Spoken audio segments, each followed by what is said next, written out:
ወለድ ሲሆኑ መፍትያቸውም ፖለቲካዊ እንጂ የጠመንጃ አፈሙዝ ሊሆን አይገባም። በድህነት አዙሪት ውስጥ የኖረች ሀገር ባለፉት 7 የብልጽግና አገዛዝ ዓመታት ደግሞ በእንቅርት ላይ ጆሮ ደግፍ እንዲሉ ለከፋ የጸጥታና የደህንነት ቀውስ አዙሪት ሳይክል ኦፍ ሴኩሪቲ ክራይሲስ እንዲሁም ማባሪያ የሌላቸው አውዳሚ እርስ በርስ ጦርነቶች ውስጥ አስገብቷታል። ኢህአዴግ አምባገነናዊ ልማታዊ አገዛዝ ነበር። ወደ ብልጽግና ያደረገው መለወጥ ወይም ሜታሞርፎሲስ ደግሞ የሙሉ ጊዜ ጦረኛና እልቂት ጠማቂ አገዛዝ እንዲሆን አድርጎታል። በመደማመጥና ሰጥቶ መቀበል መርህ ላይ ተመስርተን አገራዊ ልዩነቶችን በማጥበብ ሁሉን አካታች ወደሆነ ማህበረሰባዊ መግባባትና ፖለቲካዊ ስምምነት ወይም ፖለቲካል ሴትልመንት ከማምራት ይልቅ ብልጽግና ፓርቲ በሚከተለው ጠቅላይ አገዛዝ ወይም ቶታሊታሪያን ሊደርሺፕ ምክንያት ሰላም ከራቀን ከራረ። ባለፉት 6 ዓመታት በኦሮሚያ፣ በትግራይ፣ አማራና አፋር ዛሬም ድረስ ደግሞ በአማራና በኦሮሚያ ክልሎች በቀጠለው ጦርነት የደሃ አርሶ አደርና ከተሜው ልጆች በሁሉም በኩል እንደ ቅጠል እየረገፉ ነው።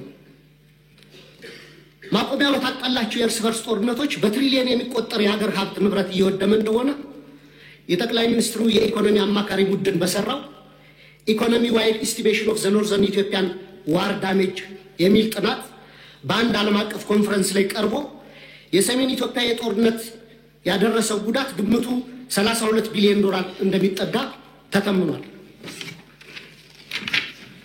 እንዲሁም የዓለም ባንክ በ2022 ኢትዮጵያ ዳሜጅ ኤንድ ኒድስ አሰስመንት ብሎ ባወጣው ሪፖርትም በሰሜን ኢትዮጵያ ጦርነት የደረሰው ጉዳት ግምት $28 ቢሊዮን ያደርሰዋል።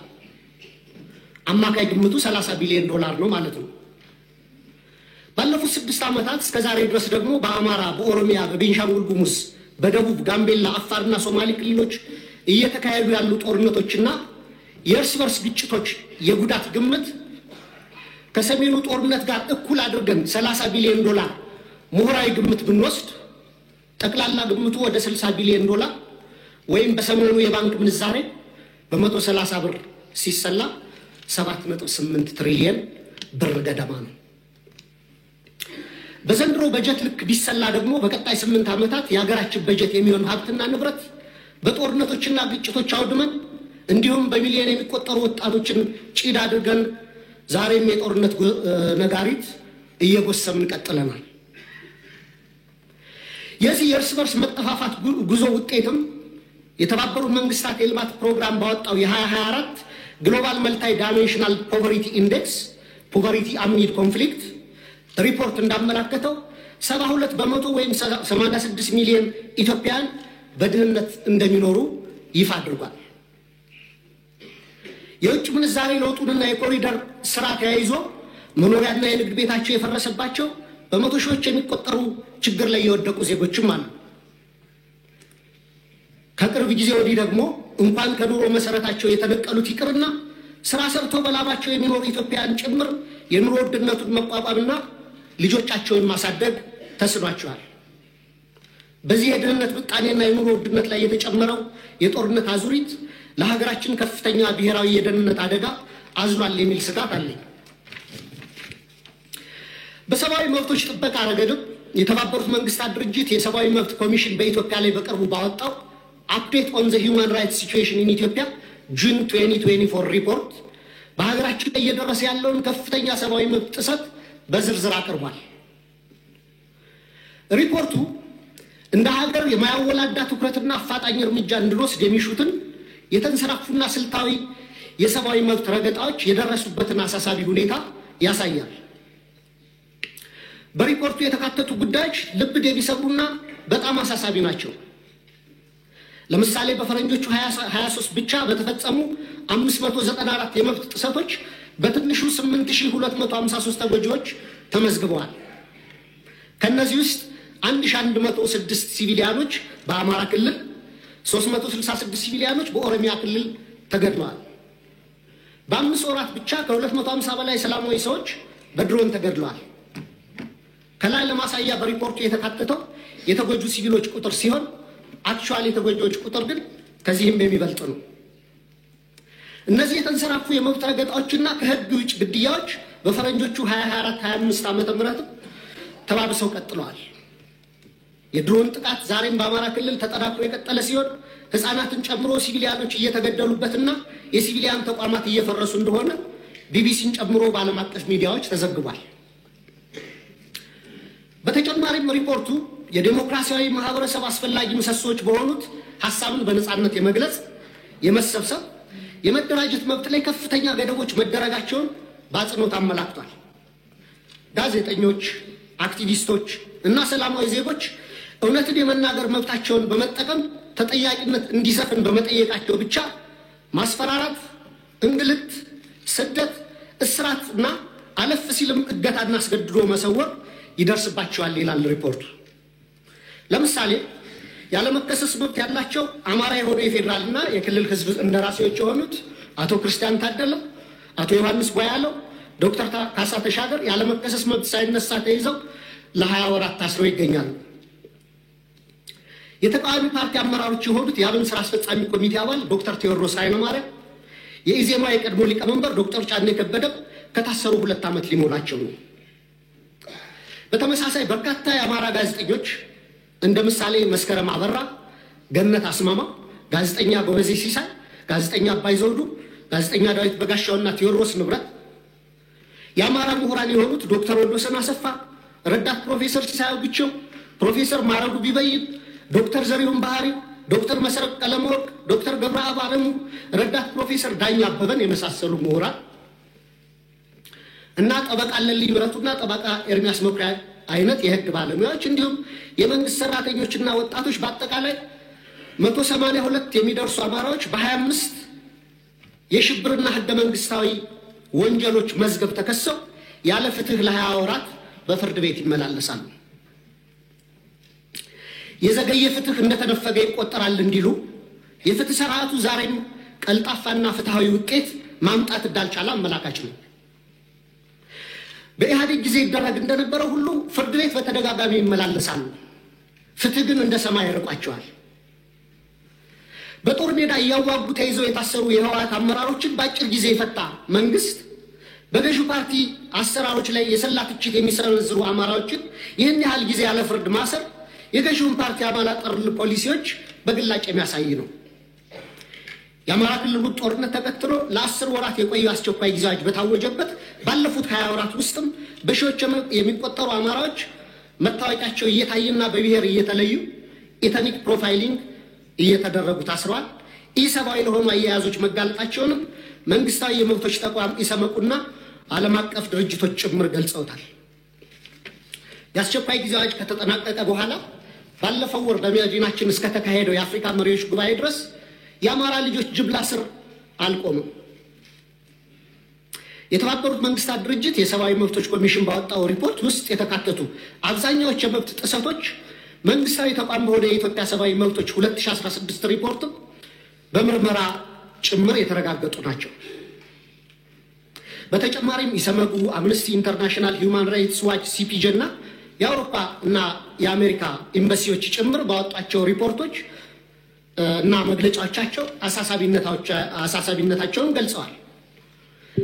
መንግስታዊ ኢሰመጉ ጥቅምት 13 2017 ባወጣው ሪፖርትም በአዲስ አበባ በአማራና በኦሮሚያ ክልሎች የተለያዩ አካባቢዎች በርካታ ዜጎች ያስገድዶ መሰወር ወይም ፎርስ ዲስአፒራንስ ሁኔታ ሊያቋቁም በሚችሉ እና ያሉበት ሳይገለጽ በተራዘመ ስር ውስጥ እንደሚገኙ ተመላክቷል። የፖለቲካ ምህዳሩን ስናይ ደግሞ ተዘግቶ ምንም አይነት የተቃውሞ ድምጾች እንዳይሰሙ ከፍተኛ የመብቶች መቃ እየተፈጸመ ሲሆን በብልጽግና የሴፍቲኔት ፓኬጅ ውስጥ ያልተካተቱ ጥቂት የተቃውሞ ድምጾችም ሳፎኬት ተደርገው በደመነፍስ ለመተንፈስ እየተፍጨረጨሩ ነው።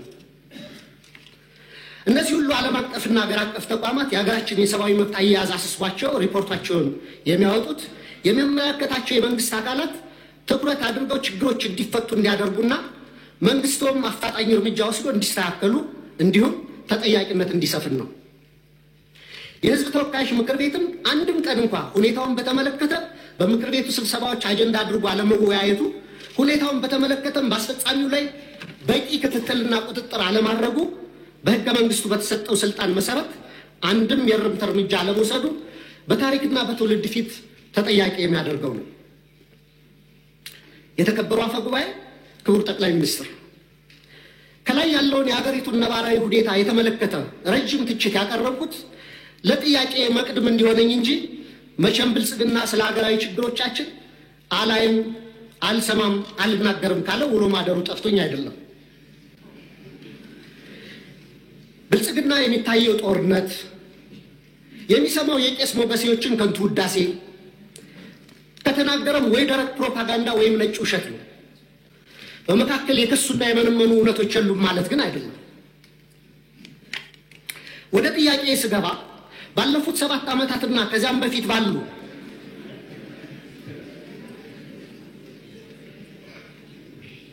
አስርት ዓመታት በኢትዮጵያ ውስጥ በተለይም በአማራ፣ በኦሮሚያ፣ በአፋር፣ በትግራይ፣ በደቡብ፣ በቤንሻንጉል ጉሙዝ፣ በጋምቤላና በሌሎችም አካባቢዎች ለተፈጸሙ ሰፊ የሰብአዊ መብት ጥሰቶች ግሮስ ሂውማን ራይትስ ቫዮሌሽንስ፣ በሰብአዊነት ላይ ለተፈጸሙ ወንጀሎች ክራይም አጌንስት ሂውማኒቲ፣ የጦር ወንጀሎች እንዲሁም የዘር ማሳሳትና የዘር ማጥፋት ወንጀሎች መፈጸማቸውን መንግስቱ እውቅና የማይሰጠውና ኃላፊነት የማይወስደው እንዲሁም ገለልተኛ ዓለም አቀፍ ምርመራዎች እንዲካሄድ የሚደረጉ ጥሪዎችን የሚያጣጥለው ለምንድን ነው? የሽግግር ፍትህ ከመጀመሩ በፊት እነዚህ ወንጀሎች በገለልተኛ ዓለም አቀፍ ተቋማት ተመርምረው የተፈጸሙ ወንጀሎች እንዲለዩ አትሮሲቲ ዲተርሚኔሽን እና በስማቸው እንዲጠሩ መደረግ አለበት። ከዛም ጥፋት ፈጻሚዎችን ለፍርድ ማቅረብና ተጎጂዎችን መካስ ወዘተ የሽግግር ፍትህ ሂደቱ አካል እንዲሆኑ ሊደረግ ይችላል። እንደ ሀገራዊ ምክክር ኮሚሽን አይነት ሂደቶችም የሀገራችንን ችግሮች እንዲፈቱ ከልብ የምንፈልግ ከሆነ በአማራና በኦሮሚያ ክልል እየተካሄዱ ያሉ ጦርነቶች፣ አውዳሚ ወንድማማች ጦርነቶች በአስቸኳይ እንዲቆሙ ሳይለንሲንግ ዘገንስ መደረግ አለበት። የሰሜኑን ጦርነት እንዲቆም ያደረገው ዋነኛው አካል የፌዴራል መንግስቱ ሲሆን አሁንም በተለያዩ የሀገሪቱ አካባቢዎች ያሉ ጦርነቶችን የማስቆም ተቀዳሚ ኃላፊነቱ የሞራልና የታሪክ ተጠየቅም የሚወድቀው በፌዴራል መንግስቱ ላይ ነው። መንግስታዊ ያልሆኑ ተፋላሚዎች ኃላፊነታቸው በሁለተኛ ደረጃ የሚታይ ነው። ዘመናዊ የሀገራችን ታሪክ ብናይ እንኳን ለመቶ ዓመታት የፖለቲካ ችግሮቻችን በጠመንጃ አፈሙዝ ለመፍታት የሄድንበትና ዛሬም የቀጠልንበት መንገድ የዓለም ጭራ የሌሎች ሀገራት መሳቂያና መሳለቂያ ያደረገን ችግር ሲሆን ከዚህ የግጭትና የጦርነት አዙሪት በአስቸኳይ ካልወጣን እንደ ሀገር ለመቀጠል የምንችልበት ምንም ማስተማመኛ የለንም። በዚህ ረገድ መንግስት ዋነኛ ኃላፊነት ይኖርበት እንጂ የአማራ ፋኖ ኃይሎችና የኦሮሞ ነጻነት ሰራዊትም ጦርነቶችን ለማስቆምና የሚታገሉላቸው ዓላማዎች በሰላማዊ መንገድ እንዲመለሱ ማድረግ የሚቻልባቸውን እድሎች ሁሉ አሟጠው እንዲመለከቱ ለሰላም ለሚደረጉ አገራዊም ሆነ ዓለም አቀፋዊ ጥሪዎችና ጥረቶች መሳካትም የድርሻቸውን እንዲወጡ በወከለኝ የባህር ዳር ከተማ ህዝብ በመላ ኢትዮጵያና በራሴ ስም ጥሪ ማቅረብ እፈልጋለሁ። በጣም አመሰግናለሁ። የታላቁ የህዳሴ ግድብ ፕሮጀክት ለመጪው ትውልድ የሚተላለፍ ትውልድ ተሻጋሪ ፕሮጀክት ከመሆኑም ባሻገር የኢትዮጵያ ህዝብ በላቡና በደሙ እየገነባው ያለ ብሔራዊ መግባባትን የሚያጠናክር የትብብርና የአንድነት ምሰሶ ነው። በአንድነታችን ውስጥ ያለ ጥንካሬያችን ምስጢር ገላጭ ነው። የአይበገሬነታችንም ምልክት ነው። ይህ የታላቁ ህዳሴ ግድብ ግንባታ መሰረት ከተጣለበት ጊዜ ጀምሮ በርካታ መሰናክሎች የገጠሙን ቢሆንም በለውጡ መንግስት አመራር ሰጪነት አሁን ለፍሬ እየበቃ መሆኑ እሙን ነው። ክቡር ጠቅላይ ሚኒስትር፣ የህዳሴውን ግድብ ግንባታ ሙሉ በሙሉ አጠናቀን ሪቫን ለመቁረጥ ምን ያህል ርቀት ይቀረናል? መቼም በእርሶ አመራር ያላየነው ነገር የለም። ብዙ ስኬታማ ስራዎች እየተሰሩ፣ የማይታሰቡ ስራዎች እየተከናወኑ፣ አገራችን ከጊዜ ወደ ጊዜ እየደመቀች ሰላሟንም ደረጃ በደረጃ እያረጋገጠ መጣለች እና ከዚህ አንጻር ነው ሌላስ እንደዚህ ያለ ታላቅ ፕሮጀክት የብልጽግና የኢኮኖሚያችን ሞተር የአፍሪካ ኩራት የሆነ አዲስ ስራ ለመጀመር ምን ታስቧል? የተከበሩ አፈ ጉባኤ፣ የተከበሩ ጠቅላይ ሚኒስትር፣ ሀገር በቀል ኢኮኖሚ ሲታሰብ በሁሉም ዘርፎች ርብርብ እና ትጋትና ቆራጥ አመራር ይጠይቃል። በተለይ በግብርናው የሚሰጠው ትኩረት፣ ክትትል፣ ድጋፍ የአንበሳው ድርሻ ይወስዳል። በዚህ ዘንድ መንግስትና ሚኒስቴር መስሪያ ቤቱ እየወሰደ ያለው እርምጃ አጠናክሮ መቀጠል ያለበት ሆኖ ይበል የሚያሰኝ ነው። በተለይ የጠቅላይ ሚኒስትሩ ኢኒሺዬቲቭ ውጤታማ ናቸው ብዬም መናገር እፈልጋለሁ። የግብርና ምርትና ምርታማነት ለማሳደግ የግብርና የምርምር ተቋማት ትልቅ ድርሻም አለው። ምግብና ስነ ምግብ በማረጋገጥ ምርምር ወሳኝ ነው። እነዚህ ተቋማት ህጋዊ የምርምር ይዞታቸው ከተማ አስተዳደሮችና በክልሎች እየተነጠቁ ነውና እንዲታደጓቸው ነው የምጠይቀው። ተመራማሪዎችም ማትጋት የስራ ላይ ዋስትና እና ጥቅማቸው ሊታሰብበት ይገባል። በሌላ በኩል በግብርና ምርምር፣ በግብርና ግብዓትና መድኃኒት ቁጥጥር፣ በብዝሃ ህይወት ምርምር የሚሰሩ የግብርና ሚኒስቴር ተጠሪ ተቋማት ባለሙያዎችና አመራሮች ከስራቸው ጋር ተያያዥነት ባላቸው ዓለም አቀፍ የምርምር ተቋማት የግብርና ምርቶችና ግብዓቶች ስታንዳርድ ከሚያወጡ ድርጅቶች ጥሪ ሲደረግና ለፍተሻ ከውጭ የተመረቱ መድኃኒትና የግብርና ምርቶች ለመፈተሽ እስከ ማምረቻ ድረስ ሊያስኬድ ይችላል። ነገር ግን ጉዞ ክልከላ ይደረጋል። በዚህም ምክንያት ማግኘት የሚገባንን እያጣን ነው። ክቡር ጠቅላይ ሚኒስትር፣ ይህ በእነዚህ ብቻ ሳያበቃ የዲፕሎማት ፓስፖርት ያላቸው ጭምር እንዳይወጡ እየተከለከለና ይህን ክቡር ጠቅላይ ሚኒስትር እንዴት ያዩታል? በመቀጠልም ማነሳው የቁጥጥር ተቋማት አወቃቀር ነው። እነዚህ ሬጉላቶሪ የሆኑ መስሪያ ቤቶች በነፃነትና በተሰጣቸው ስልጣን መሰረት በሙሉ አቅማቸው እየሰሩ ነው የሚል እምነት የለኝም። ምክንያቱም የስልጣን ግጭት ስላለ ተጠሪነታቸው ለሚኒስትሮች ስለሆነ። ለምሳሌ ምግብና መድኃኒት ቁጥጥር ባለስልጣን ተጠሪነቱ ለጤና ጥበቃ ሚኒስቴር ነው። ሚኒስትሩ ሊቆጣጠር አይችልም። ምክንያቱም እዚህም ጋር የጥቅም ግጭት ስለሚፈጠር። የኢትዮጵያ ነዳጅ ቁጥጥር ባለስልጣን ተግባሩ በቁጣው እየሰራም አይደለም። ምክንያቱም በንግድና ቀጠናዊ ትስስር ሚኒስቴር ደፍሮ እየተቆጣጠረ ስላልሆነ። የነዳጅ ችግር የግብይት ችግር ነው። መንግስት የሚደጉመው በሚሊዮን ነው። እጥረትም የለም። በግብይት ችግር እጥረት ይፈጠራል። ስለዚህ እነዚህ ሬጉላቶሪ ተቋማት ነፃ ሆነው በጠቅላይ ሚኒስትሩ ወይም የራሱ ሬጉላቶሪ ኦርጋናይዜሽን እንዲዋቀሩ ቢደረግ በጥናት ተደግፎ የሚል ጥያቄም አለኝ። ሲሰልስ የግብይት ስርዓታችን የሚመለከት ነው። የኢትዮጵያ ገበያ በሻጭና በገዥ ወይም በገበያ አይወሰንም። ወሳኙ ስርዓትና መርህ የሌለው ደላላ ነው። ምርት በየትኛውም ዘርፍ እጥረት የለም። የዋጋ ንረቱ እየቀነሰ ሳይሆን እየጨመረ ነው። የታክስ ስርዓቱ ግልጽ አይደለም። ታክስ ከፋዩ ላይ ጫና ይበዛል። በተለይ መካከለኛና አነስተኛ ነጋዴዎች ባልጠራ የታክስ ስርዓት ተጎጂ ናቸው። ከስራ እየወጡ ነው። ሊታሰብበት ይገባል። አምራች ኢንዱስትሪዎች፣ ጅምላ አከፋፋዮች ለሸጡት ሸቀጥ ተገቢ ደረሰኝ አይሰጡም። ሙሉ ደረሰኝ የሚጠይቃቸው ቸርቻሪ ዕቃ አይሰጡትም። አንዳንድ ከውጭ የገቡ ባለሀብቶች የሀገራቸው ታክስ ሕግ ጠንካራ ሆኖ ሳለ በእኛ ሀገር ታክስ ላይ ደባ ይፈጽማሉ። ታክስ አስከፋዩ የሚመለከተው ተቋም ጥቆማ ሳይኖረው ቀርቶ ሳይሆን በአግባቡ ከመጠየቅ ይልቅ አድበስብሶ በማለፍ ቸርቻሪ ላይ ክንዱ ያበረታል። ፍትሐዊ አይደለም። ግለሰባዊ ድርድሮች ያጠቁታል። የተከበሩ ጠቅላይ ሚኒስትር፣ የታክስ ተቋሙ ሊፈተሽ ይገባል። ነጋዴው ከባንክ ተበድሮ በግለሰብም ብድር ሁሉ ሊሰራ ይችላል። ያ ሁሉ ታክስ አስከፋዩ የኔ ነው ይለዋል። ታክስ እንዲሰወር ወይም ድርድር እንዲገባ ያስገድደዋል። መንግስት ማግኘት የሚገባ አያገኝም። በታክስ ላይ እምነት እንዳይኖር ያደርጋል። ግብይትም የታክስ ስርዓቱ በጥናት መልስ ማግኘት አለበት የሚል እምነት አለኝ። ሌላው የሀገራችን የጸጥታ ሁኔታ ይመለከታል። በአንጻራዊነት እየተሻሻለ እንደሆነ አምናለሁ። የተከበሩ ጠቅላይ ሚኒስትር፣ መቼም ስለ ጦርነት ለእርስዎ መንገር ለቀባሪ ማርዳት ነው። እርስዎም እንደሚሉት እኔም የማምንበት 2 ዓመት ከምንዋጋ 20 ዓመት ብንወያይ ይሻላል። ከቅርብ ጊዜ አንዳንድ አባሎቻችሁና አመራሮች ሀገራችን ፍጹም ሰላም ናት ብለው ይናገራሉ። አንዳንዶቹ ጦርነት ድሮም ነበረ፣ አሁን ከመቼም ይሻላል ይላሉ። ህዝብ ለማንነት ይጥራሉ። እውነታው መከላከያ ጦርነት ላይ ነው። እረፍት የለውም። መሆን ያለበት እየሆነ ያለው መካድ ሳይሆን ለሰላም ቆራጥ በመሆን ህዝብና መንግስት የሚተማመንበት የጸጥታና የፍትህ ተቋም በመፍጠር የሀገራችን የግዛት አንድነት፣ የዜጎች ሰላምና ደህንነት ማረጋገጥ የተሻለ ይሆናል። በሰሜን ሀገራችን ክፍል ሰላም ከጠፋ ከራርሟል። በአማራ በገጠር ወረዳዎች ትምህርት የለም፣ አመራር ይሞታል፣ ዜጎች ስጋት ላይ ናቸው። የምድርም የአየር ውጊያ አለ። ኦሮሚያ የተሻለ ነገር ቢኖርም አመራር ይሞታል፣ የደህንነት ስጋቱ አሁንም አለና ዘላቂ ሰላም ማምጣት አልተቻለም። የመንግስት ቁርጠኝነት ከንግግር ባለፈ በተግባር ቢገለጽ። የትግራይ ሁኔታ ማዕከላዊ መንግስት እልባት ለምን አይሰጥም? ህወሓት እስከ መቼ ሰላም እየነሳ ይኖራል?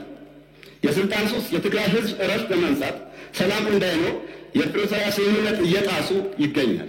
አደብ እንዲገዙ መደረግ አለበት ብዬ አምናለሁ። መንግስትም ማስተናገድ ያለበት በፕሪቶሪያ በተፈረመው መሰረት ነው። ተደራዳሪ የፌዴራል መንግስት ጨምሮ ብልጽግና ጨምሮ በትግራይ የሚንቀሳቀሱ ኃይሎች ያካተተ ክልሉ የሚመራው ጤነኛ አደረጃጀት መፈጠር ያለበት ይመስለኛል። ክቡር ጠቅላይ ሚኒስትር ይህንን የእርስዎ ትኩረት የሚሻ ይመስለኛል።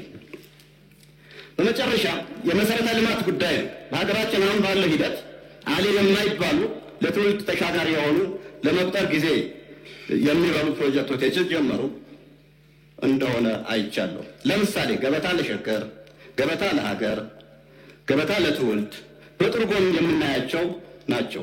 ክፍተቶች ቢኖሩበትም የኮሪደር ልማት ለውጥ የታየባቸውና ይበልጡ በእርስዎ ትኩረት የተደረገባቸው በመሆኑ እዚህ ከፍተኛ ልማቶች አሉ። እናም ሁሉም ሊመሰክርለት የሚገባ ነው። ለዚህ ላይ ልማቶቹ ተነሺዎች ተጠግቶ ማዳመጥ ይጠይቃል። ሀሳባቸው ከካድሬ ከሚሸፈን ጤነኛው አካል ገብቶ ቢያያቸው፣ ካድሬ ጤነኛ አይደለም እያልኩ አይደለም፣ ቢያያቸው የሚል ነገር አለ።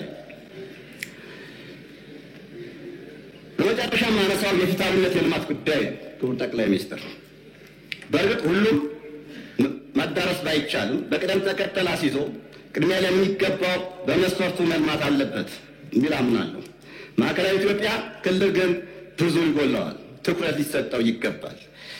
መንገድ፣ ኢንዱስትሪ ፓርኮች፣ በእነዚህ ከሀገር ገበታዎች አኳያ ሊታሰብበት የሚገባ ክልል ነው።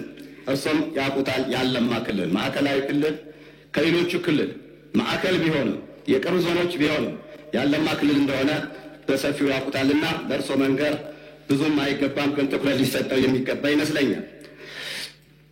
መጨረሻም የምርጫ ክልል በሚመለከት ነው። ምርጫ ክልል የሞራ ክልል ወረዳ ነው። ብዙ ለኢንቨስትመንት ሰፊ መሬት፣ ምቹ የአየር ንብረት፣ ጥንታዊ የቱሪስት መስህቦች ያሉት፣ ወጣት ተማሪ የተማረ የስራ ኃይል ያለበት፣ እንግዳ ተቀባይና ስርዓት ያለው አስተዳደር የህዝብ አስተዳደር ያለበትና ነገር ግን በከፍተኛ ሁኔታ ለመልማት እንቅፋት የሆነበት ኢንቨስተር እንዳይገባ ሪሶርቶች ለወረዳም ለሀገርም እንዳይጠቀም የስራ ዕድል በአግባቡ እንዳይፈጠር ችግር የሆነበት መንገድ ነው። ይህ መንገድ ዛሬ የተጀመረ ጥያቄ አይደለም።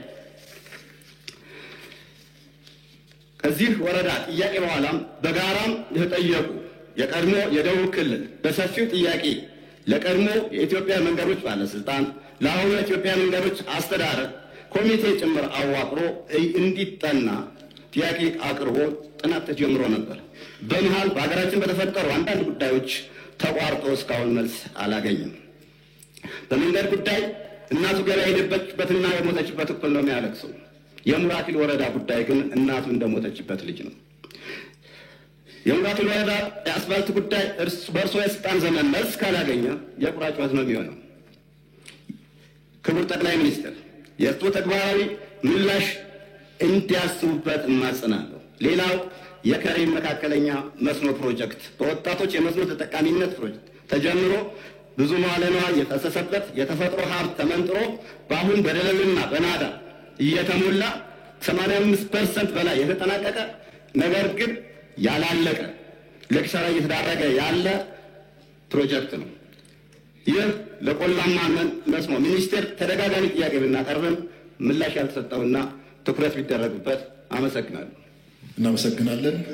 የተከበራችሁ ምክር ቤት አባላት ላነሳችሁት ጥያቄና አስተያየት፣ ከዚህ በመቀጠል በተነሱ ጥያቄዎች አስተያየቶች ላይ ምላሻቸውንና ማብራሪያ እንዲያቀርቡ ለክቡር ጠቅላይ ሚኒስትር እድል እንሰጣለን።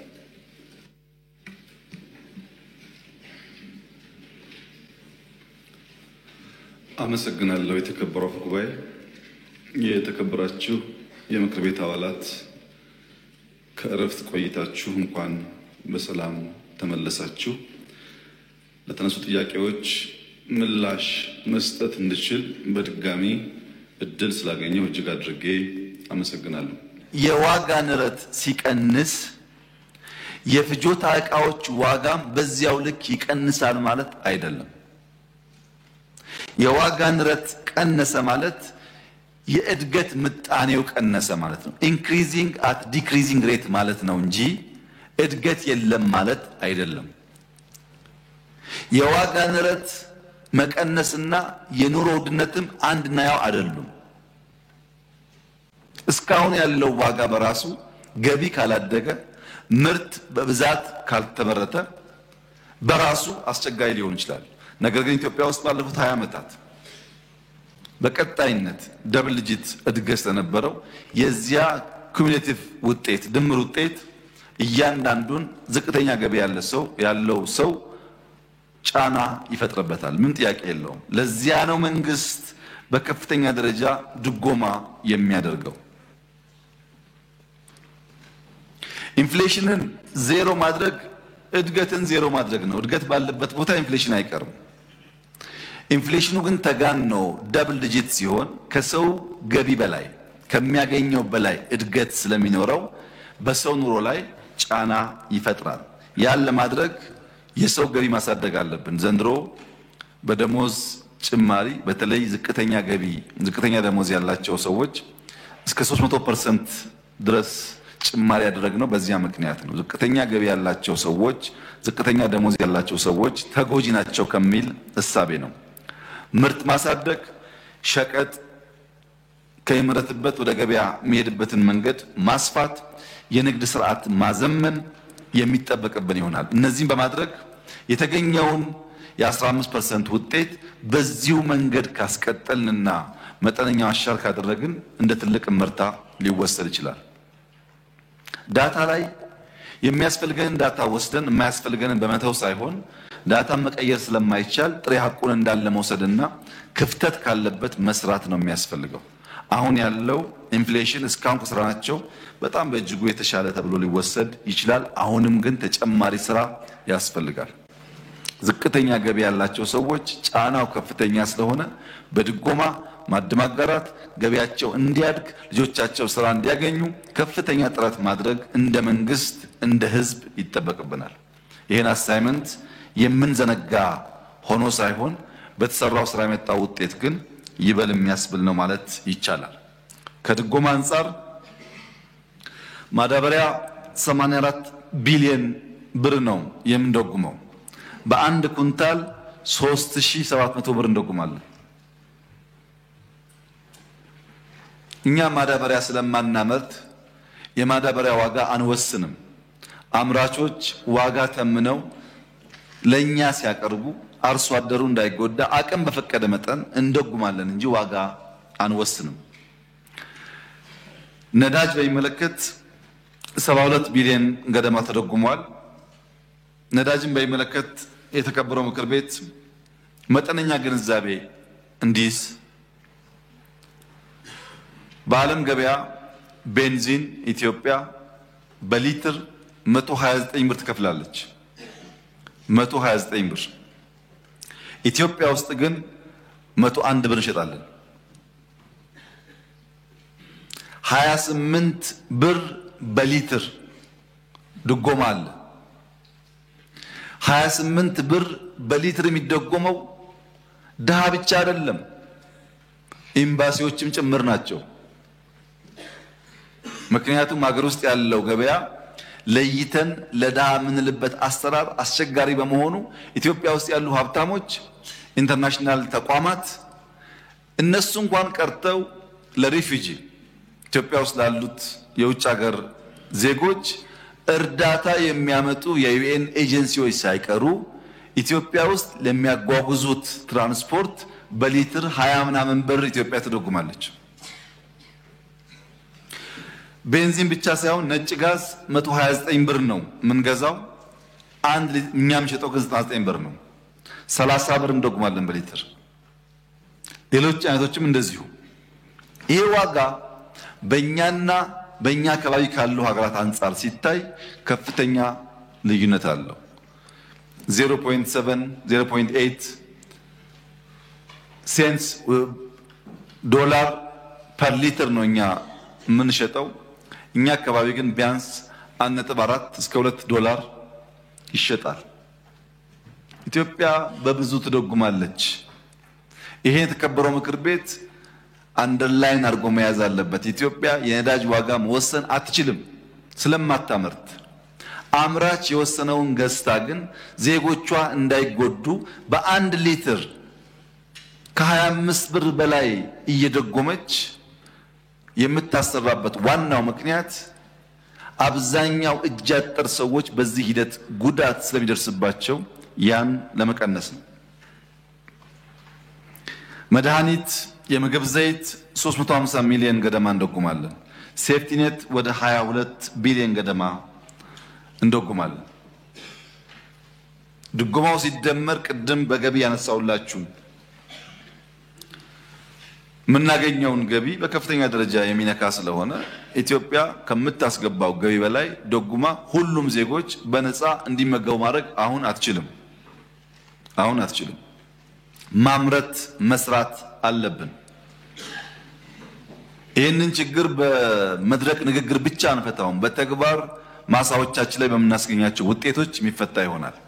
በዚህ አግባብ ድጎማ ለማድረግ እየሞከርን ያለንበት ሂደት በአርሶ አደሩም በነጋዴውም ላይ ያለውን ጫና ለመቀነስ የሚያግዝ ነው። ማዳበሪያ 24 ሚሊዮን ኩንታል ገደማ የሚያስፈልገን ሲሆን በቀን በአንድ ቀን 150 ሺህ ኩንታል ማዳበሪያ ከወደብ እናጓጉዛለን። 150 ሺህ ኩንታል አፈር ጭነን ወደ ሀገር ውስጥ እናስገባለን። የሚያሳዝነው ጉዳይ ግን ከወደብ 150 ሺህ ኩንታል በቀን ጭነን ማምጣት ብቻ ሳይሆን ወደ እያንዳንዱ አርሶ አደር በወታደር አጅበን እንወስዳለን። አምና አማራ ክልል 7000 ትራክ ነው መከላከያ ያጀበው።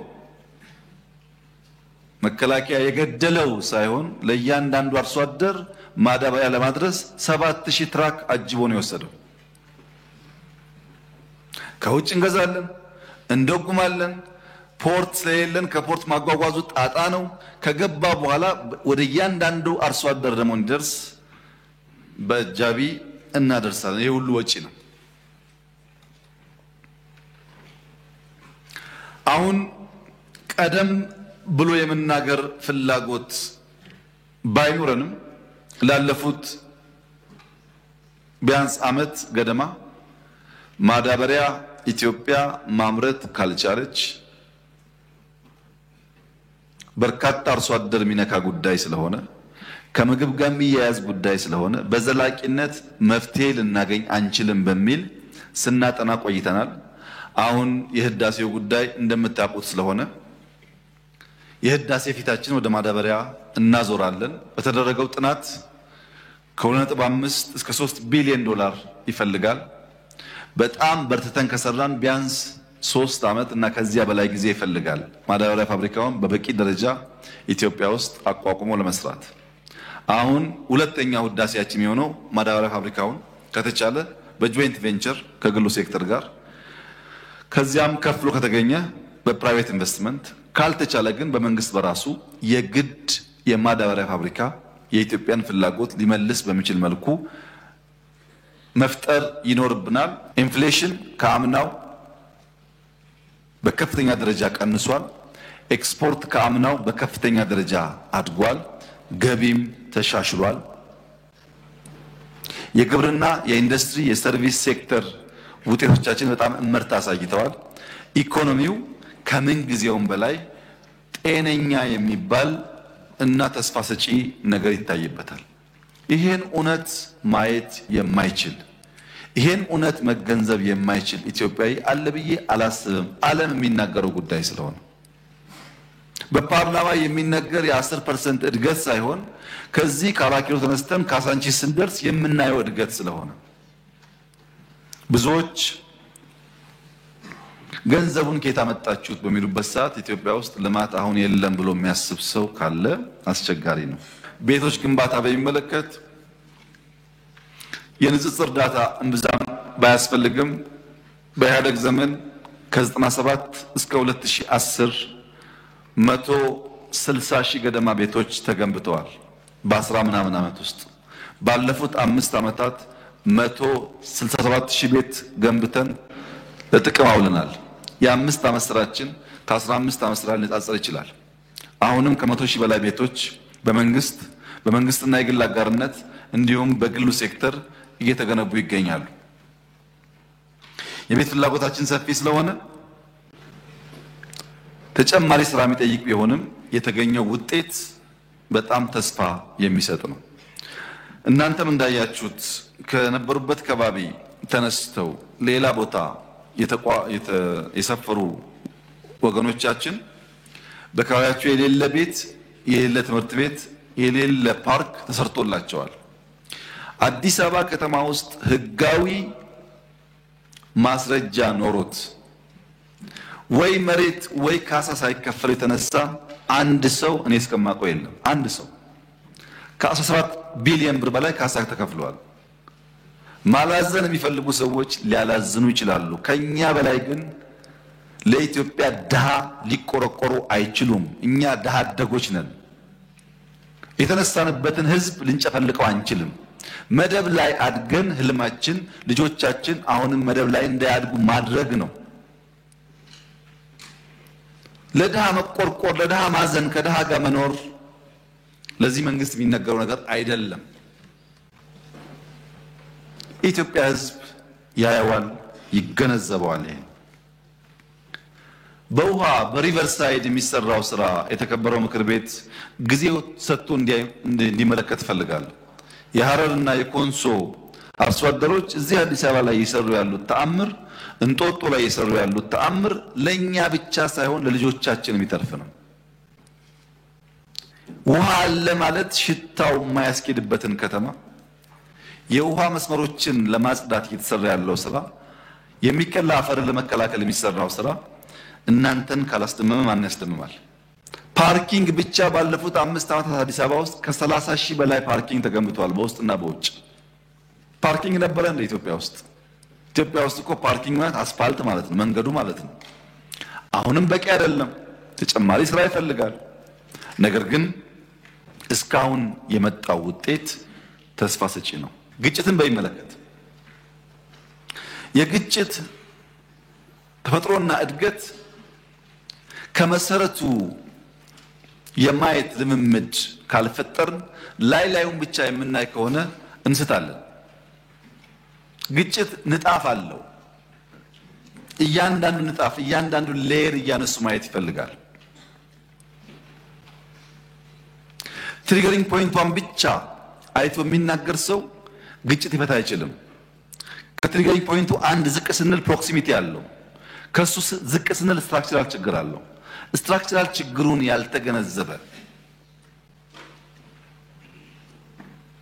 የትኛውም አካል ችግር ሊፈታ ቢያስብ ይቸገራል። ምክንያቱም ግጭት ከሁሉም ኩነቶች በላይ ከሰው ልጅ ተፈጥሮ ጋር ከሞላ ጎደል እኩል የነበረ ነገር ነው።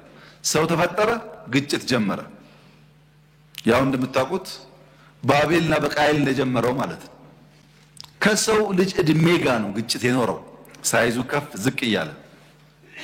በጣም ብዙ ፈላስፋዎች፣ ተመራማሪዎች፣ አዋቂዎች ግጭትን ለማስቀረት ብዙ ጥናት፣ ብዙ ምርምር አካሂደዋል፣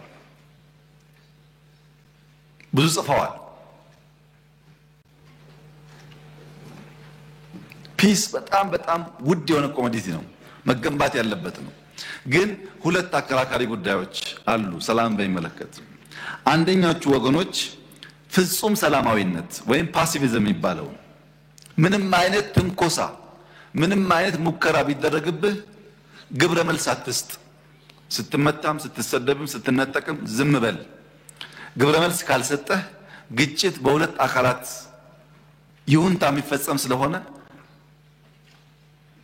ልታስቀረው ትችላለህ የሚል እሳቤ ያላቸው ፈላስፋዎች፣ አዋቂዎች አሉ።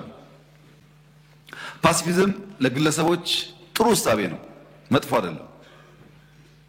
አሁን ታገሰ ነካ ነካ ቢያደርገኝ ብተው ችግር የለውም። ለግለሰቦች በህዝብ የተመረጠ መንግስት በብቸኝነት ኃይል የመጠቀም ስልጣን ያለው መንግስት የወል ፍላጎት የወል ኢንትረስት ፕሮቴክት ማድረግ ያለበት ተቋም ሲሆን ግን ያስቸግራል። መንግስት መሬትን ሲወስዱብህ በቃ ይውሰዱት ብዬ ተዋለው ሊል አይችልም። በምርጫ በህዝብ ይሁንታ የተፈጠረ መንግስት እንጥላለን ሲሉት ዝም ብዬ አያለው ማለት አይችልም። ያስቸግራል። ተፈጥሮ እንደዛ አይደለም። ይልቁንስ መንግስት ሰላም ያስቀደመ መሆን አለበት። ሰላምን በይፋ የሚናገር ለሰላም የሚተጋ መሆን አለበት። ሰላም የሚያደፈርስ ነገር ሲኖርም ግልጽ መመዘኛዎች ያስፈልጉታል። ዝም ብሎ ዘሎ ውጊያ አይገባም። አንደኛ ፍትሃዊና በቂ ምክንያት አለ ወይ? ውጊያውን ለማድረግ ግጭቱን ለመፈጸም በቂ ምክንያት አለ ወይ? ሁለተኛ ያንን ግጭት በኃይል ለማስቀረት ተገቢ ስልጣንና ቅቡልነት ያለው አካል ነው ወይ? ማንም ተነስቶ በኃይል ጉዳይ ልፍታ ቢል ተገቢ ስላልሆነ በግጭት ያ ዓላማውን ያሳካል ወይ? ከመነሻው ሊያሳካ የፈለገውን ዓላማ ሊያሟላ ይችላል ወይ? አራተኛ ተመጣጣኝ ኃይል ይጠቀማል ወይ? ሌሎች የሚጨመሩ ፖይንቶች አሉ።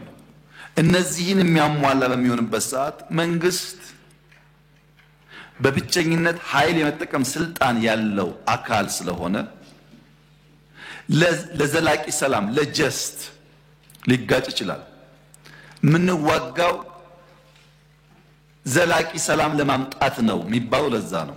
ጀስት ወር ከሆነ የተሟላ ሰላም ለማምጣት ስልጣን ያለው አካል ኃይል መጠቀም እንደሚችል የዓለም አቀፍ ክፍት ዕውቀት ነው። ማንም ሰው የሚያውቀው ነገር ነው። ኢትዮጵያ ውስጥ ያለው ችግር ከዚህ ይለያል። ሁለት መሰረታዊ የፖለቲካ ስብራቶች አሉበት። አንደኛው ነባሩ የመጠፋፋት ባህል ነው። ነባር ባህል ነው። ልጅ ኢያሱ ሲነሱ አልጋ አልጸናም ብሎ የሚነሱ ኃይሎች አሉ። መንግስቱ ሲመጣ አልጋ አልጸናም ጊዜው አሁን ነው ብሎ እዚህም እዛ የሚቧደኑ ሰዎች አሉ። በኢህአዴግ ዘመንም አሁን ይኸው ነው፣ ባህል ነው። አዲስ መንግስት ሲመጣ አልጋው ሳይጸና እናፍርሰው የሚባል የነበረ ባህል አለ።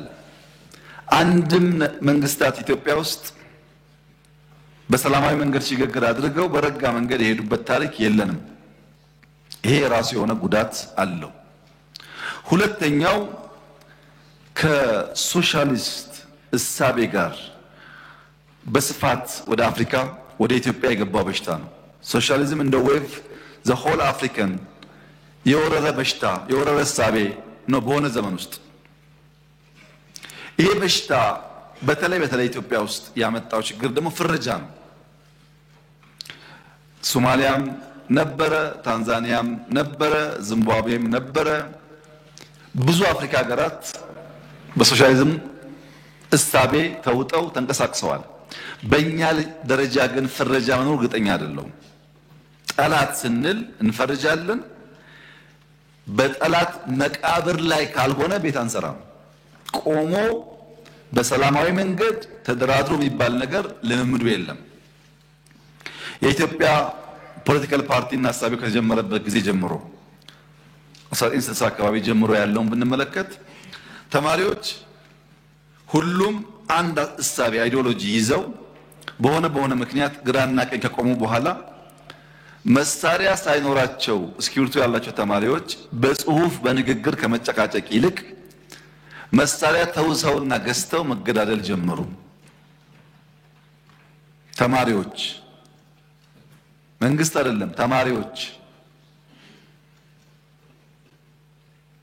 እነዚህ ተማሪዎች ከመንግስት ጋር የነበረው ግጭት ከተማ ውስጥ መቆየት ሲያቅታቸው በረሃ ሲሄዱ ከመንግስት ጋር አይደለም፣ አንድ ዩኒቨርሲቲ የነበሩ ተማሪዎች በረሃ በውስጣቸው ከሌሎች ኃይሎች ጋር ባደረጉት ውጊያ ተባሉ።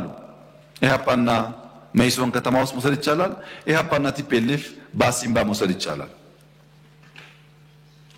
ከበረሃ ከወጡ በኋላ ተሰደው ትግሉ እንደማያዋጣ አውቀው ወደ ውጭ ሀገር ከሄዱ በኋላ አሁንም ባሉበት ሀገር አይን ላይ መታየት አይችሉም። ከ10 20 30 ዓመት በኋላ ከዛ አልፎ አንዳንዶቹም ሲጽፉ መጽሐፎቻቸውን ያያችሁ እንደሆነ ዛሬ ከ40 50 ዓመት በኋላ እዛው ቆመው ይወቃቀሳሉ እንጂ ይሄን ማድረግ ሲገባን አይሉም። ፍረጃው በጉርምስናና በኢሞሽን ሃይ በሆነበት ጊዜም በስተርጅና ጊዜም እምብዛም ሲቀየር አይታይም። ይሄ የፍረጃ ችግር በሁሉም አፍሪካ ሀገሮች መኖሩ እርግጠኛ አይደለሁም። እኛ ጋር ይበረታል። ትንሽም ጭላንጭል መልካም ነገር ስናይ ለመናገር በሚያስቸግር ደረጃ ነው እኛ ጋር ያለው ፍረጃ።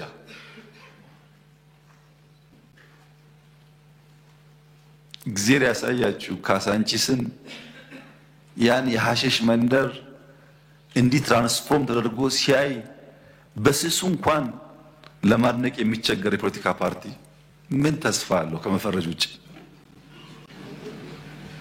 ፍረጃ። ይሄ ጉዳይ በዚህ የተመረጠን መንግስት በኃይል ለማፍረስ ዘለን 4 ኪሎ የሚባል መፈክር ተራ ልምምድ ሆኗል። በረሃ ለገቡት አይደለም፣ በአንድ እግራቸው በረሃ በአንድ እግራቸው ፓርላማ ላሉትም ጭምር ማለት ነው። በኃይል ስልጣን መያዝ አቅሎ የመመልከት ችግር በስፋት አለ። በዓለም ታሪክ በኢትዮጵያም ታሪክ እንደምንመለከተው እነዚህ ነውጠኛ ነፃ አውጪ ታጣቂዎች በመጀመሪያ ደረጃ ሰለባ የሚያደርጉት ተጎጂ እንታገልላለን የሚሉት የራሳቸውን ህዝብ ነው። ስለምታገልልህ አግታለሁ፣ ስለምታገልልህ ገለሃለሁ፣ ስለምታገልልህ ሳትፈቅድልኝ ገብቼ ቆርሼ እበላለሁ፣ እደፍራለሁ። እኔም ማድረገው ማንኛውም ነገር ታጋይ ስለሆንኩ ሆሊ ነው፣ ሐላል ነው፣ ይፈቀዳል ብሎ ያስባሉ። ይሄ ኦሮሚያም አለ፣ አማራም አለ፣ ትግራይም ሁሉም ጋር ነው ያለው። ኢትዮጵያም ሌላም ሀገር አለ። ኢማጂን አልሸባብን ብትወስዱ አንድ የሶማሌ ዜጋ አንድ ሙስሊም በረመዳን ወር ሌላ የሚጾምን ሙስሊም ሌላ ሶማሌ ሌላ እስላም ምንም ባላደረገው ምክንያት ቦምብ ታጥቆ አፈንድቶ ይገላል። ለሶማሌ እየታገለ ሶማሌን ይገላል ማለት ነው። ሁሉም ጋር ያለ ልምምድ እነዚህ ነውጠኞች እንደዛ ናቸው። ለሚታገሉለት ህዝብ እዳ ናቸው። በሀገራችን አንድ አባባል አለ።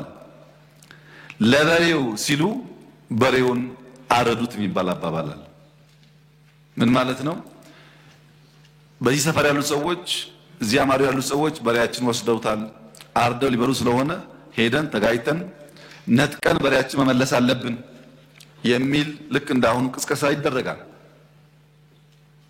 ከተደረገ በኋላ ሰዎች ይሰባሰባሉ፣ ለውጊያ ይዘጋጃሉ። ለውጊያ ስንሄድ ስንቅ ስለሚያስፈልገን ስንቅ እንያዝ ብሎ በሬ አርደው ስንቅ ይከፋፈላሉ። መንገድ ከጀመሩ በኋላ ለካ የሚዋጉለት በሬ አርደው ስንቅ አርገውታል። ለበሬው ሲሉ በሬውን አረዱት ይባላል። ለአማራ ሲባል ለኦሮሞ ሲባል መልሶ ኦሮሞና አማራን የሚያርድ ነውጠኛ ፋይዳ የለውም ማለት ነው። ክቡር ዶክተር ደሳለኝ ሰፋ ያለ የጥያቄ መቅድም ካነበቡልን በኋላ አንድ ጥያቄ ጠይቀዋል። ለዚያ ጥያቄያቸውም ራሳቸው ምላሽ ሰጥተዋል። ጠይቀው ስለመለሱ እንዲሁ ማለፍ ይቻላል። ነገር ግን ለሳቸው ክብር ለዚህ ምክር ቤትም ክብር ሲባል አንዳንዶቹ ነገሮች በግርድፉ አንስቼ አልፋለሁ። አንደኛ ይሄን ጦር ሰባቂ መንግስት በዚህ ልክ ክሪቲሳይዝ ሲያደርጉት ህዝብ እንዳይወጣ እንዳይገባ እንዳይማር እንዳያርስ ማዳበሪያ እንዳይወስድ ያደረገውን ኃይል ምን ነው አላየኸውም አልሰማውም አሉት። በህዝብ መሰብሰቢያ በእርሶ ከተማ ቦምብ ንጹሃን ሰዎች የሚንቀሳቀሱበት ቦታ ላይ የሚያፈነዳን ኃይል ምን ነው ዝም አሉት? ሽማግሌ ላስታርቅ ብሎ ሲሄድ ቄሶች፣ አሮጊቶች በንብርክክ የሚያስኬደውን ከኢትዮጵያ ባህል ውጭ የሚገለውን ኃይል ምን ነው አላቅህም አሉት። ከሁሉ ደግሞ የገረመኝ በርሶና በርሶ ፓርቲ ግንባር ቀደም ተዋናይነት የነበረውን የትግራይ ውጊያ ምን ነው የትግራይ ውጊያ አሉት? አዝማች አልነበሩ እንደርሶ? እነዚህ ሳቢዎች የማያውቁት ሀገር ሄዶ ቁርበት አንጥፉልኝ እንዳለው ስጋ በሊታ ያስመስለዋል። ይሄ ተገቢ አይመስለኝም። በእኛ በኩል ያለውን ክሪቲክስ ችግር የለውም እንፈትሸዋለን። እርሶ ግን ትንሽ ሚዛን ቢጠብቁ ጠቃሚ ነበር ብዬ አስባለሁ። ምክንያቱም ለሰላም ምን ያክል ጥሪ እንዳደረግን በዚህ ቤት ጭምር ስለሚያውቁ። ሌላው በጣም የገረመኝ ጉዳይ የእርሶ መንግስት በቄስ ሞገሴዎች ውዳሴ ያሉት እኛ ሰፈር ፊት አውራሪ መሸሻ የሉም፣ ቄስ ሞገሴዎች ምን ያደርጋሉ ነው። ቄስ ሞገሴ ፊት አውራሪ መሸሻ በሌሉበት ህልውና እንደሌላቸው ስለሚታወቅ ባይሆንኛ ጉዱ ካሳዎች ብንባል ያምር ይሆናል እንጂ ቤት በኩል ነው ቄስ ሞገሴዎች እኛ ሰፈር የሚታዩት። ምክንያቱም እኛ ትናንትና ናፋቂዎች፣ ትናንትናን ለማጽናት የምንሸረግድ ሰዎች ሳንሆን ነገን ለልጆቻችን ለመስራት መጋፈጥ የማይጋባንን ጉዳዮች የምንጋፈጥ ለውጥ ፈላጊዎች ነን። ጉዱ ካሳዎች ነን። ይሄንን እሳቤውን እዚህ ቤት የነበሩት ሐዲስ ዓለማየሁ ላፍታ ተነስተው ጥያቄውና ኢትዮጵያ ውስጥ ያለውን ነገር ቢመለከቱ ምን ነው ያብዬን ወደምዬ የሚሉ ይመስለኛል። መንግስታችን ለክሪቲክስ በጣም ክፍት ነው።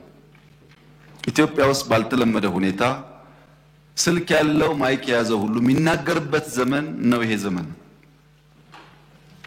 ሐሳብ በመግለጽ ሰው ይታሰራል ላሉት እርሶ እዚህ ፓርላማ አካባቢ ከመቅረቡ በፊት የዚህ ፓርላማ አባል ነበርኩ ነኝ። ቅድም እንዳደረጉት አይነት ግላጭ ስድብ አይፈቀድም ፓርላማ ውስጥ። ነበርንበት እናቀዋለን። ሰው በንግግሩ የሚታሰር ከሆነ ጦረኛ፣ ግጭት ጨማቂ፣ ጆሮ የሌለው ከሚል በላይ ስድብ ምን አለ? እዚህ ፊት ለፊታችን ሆነው እየተሳደቡ እንኳን ካልታሰሩ ሰው በንግግሩ ብቻ አይታሰርም ማለት ነው። ጦረኛ፣ ግጭት ጨማቂ፣ ጆሮ አልቦች ካሉ በኋላ ልክ እናስገባችኋለን በትጥቅ በሁለት ሳምንት 4 ኪሎ እንገባለን ቢጨምሩበት ግን እርሶም አይቀርሉትም ነበር። በመሳደብ አይደለም። ከዚያ አልፎ በኃይል የተመረጠን መንግስት መናት ሲጨመርበት ነው ጸብ የሚመጣው። ዩቲዩብ ላይ የተናገረ ሁሉ ጋዜጠኛ ሆኖ ጋዜጠኞች ታሰሩ ላሉት እንደዚህ ዘመን መቼም የኢትዮጵያ ሕዝብ ይታዘባል። ከፓርላማም ውጭ ሰው እንዳሻው የሚናገርበት ዘመን፣ ሁሉ ጉዳይ ፖለቲካ የሆነበት ዘመን ያለ አይመስለኝም። ይሄ ሲባል ይሄ መንግስት ሆሊ ነው፣ ምንም አይነት እንከን የለውም፣ ስራው ሁሉ የተቀደሰ ብዬ ልመጻደቅ አልፈልግም። እርሶ ካቀረባቸው ሐሳቦች ውስጥ መፈተሽ ያለባቸው ጉዳዮች ይኖራሉ፣ መታረም ያለባቸው ጉዳዮች ይኖራሉ።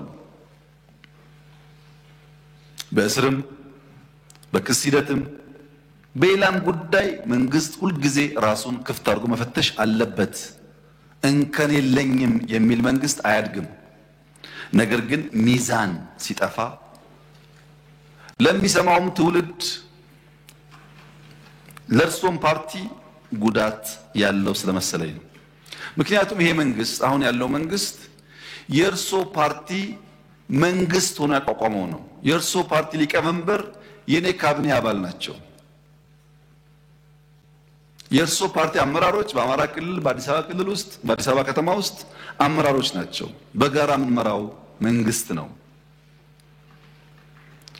እናንተም ስላላችሁ እኛም ስላለንበት ሰዎችም ስለሆን ስንፍናዎች ይኖራሉ፣ ድካሞች ይኖራሉ፣ መታረም የሚገባቸው ጉዳዮች ይኖራሉ። ለምሳሌ ጦርነት በሚመለከት ወደ ኋላ መለስ ብለው የኢትዮጵያን የ100 ዓመት ታሪክ ይመልከቱ። በ100 ዓመት ጊዜ ውስጥ 7 ዓመት ሙሉ ከአንድም ጎረቤት ጋር ያልተዋጋ ብቸኛው መንግስት የኛ መንግስት ነው። ባለፉት 7 ዓመታት ከየትኛውም ጎረቤት ጋር አንድ ጥይት አልተኮሰም። እኔ በታሪክ ማቀውን ሳይሆን በአካል ማቀውን ግን ላስታውሱ። በ83 ገብቶ 84 መንግስት የመሰረተው የኢህአዴግ መንግስት እስከ 90 ዓመተ ምህረት ባለው 6 ዓመት ጊዜ ውስጥ መጀመሪያ ከሳውት ሱዳን ኢታንግ ላይ፣ ቀጥሎ ከሱዳን፣ ቀጥሎ ከኤርትራ ውጊያ አካሂዷል። በኋላ የሶማሌውን ሳይጨመር ማለት በ7 ዓመት ጊዜ ውስጥ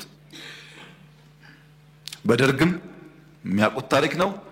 በንጉሱ ጊዜም እንዲሁ ባለፉት 7 ዓመታት ከአንድም ጎረቤት ጋር ያልተዋጋ ነው። የሚያጋጩ ጉዳዮች ስለሌሉ ሳይሆን ግጭት ጉዳት አምጪ እንደሆነ ስለምናቅ ነው፣ ስላደግንበት ስለምናቀው ነው። በሀገር ውስጥ ቤኒሻንጉል ጋር ታጣቂዎች በሰላም ተደራድረን አላስገባንም። ይሄ አይታወቅም፣ ለምክር ቤት አያውቀውም። ኦሮሚያ ውስጥ በጣም በርካታ ሴክቶች እንደገቡ አይታወቅም። በአማራ ክልል ባለፉት 2-3 ቀናት ብቻ ከ70 በላይ ሰዎች በሰላማዊ መንገድ ገብተዋል። 2-3 ቀን ብቻ። በአፋር ክልል፣ በሶማሌ ክልል በርካታ የሰላም ድርድሮች ተካሂደዋል። ለዚህ ነው መጠነኛ ለውጥ መሻሻሎች ያሉት።